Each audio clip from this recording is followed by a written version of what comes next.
नागपूरच्या गोधनीतील गॅस दुर्घटना प्रकरण आणि या प्रकरणात बाधितांच्या उपचाराचा खर्च सरकार करेल। खासगी रुग्णालयांनी कोणतीही रक्कम घेऊ नये असं जिल्हाधिकाऱ्यांचे निर्देश आहेत।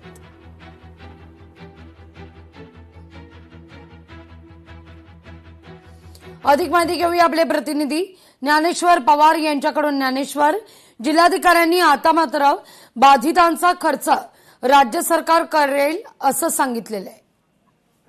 अगदी लागवीजी गोधनी परिसरातील जे आहे ते जल शुद्धीकरण प्रकल्पामधील क्लोरीन वायू गळतीनंतर जे आहे ते जवळपास 59 लोकांना जे आहे ते त्या ठिकाणी बाधा झाली होती आणि त्यांना तात्काळमध्ये रुग्णालयामध्ये जे आहे ते उपचारासाठी दाखल करावं लागलं होतं। त्यामुळे त्या उपचाराचा खर्च आता सरकार करणार असं निर्देश जे आहे ते जिल्हाधिकाऱ्यांनी जे आहे ते संबंधित खासगी रुग्णालयात दिलेलं आहे।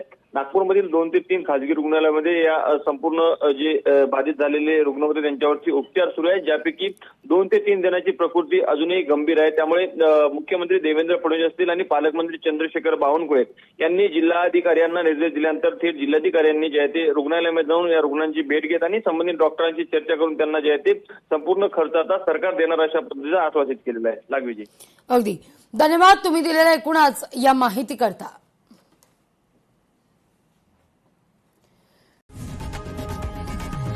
लोकशाही मराठी ऐका, पहा, जागरूक रहा।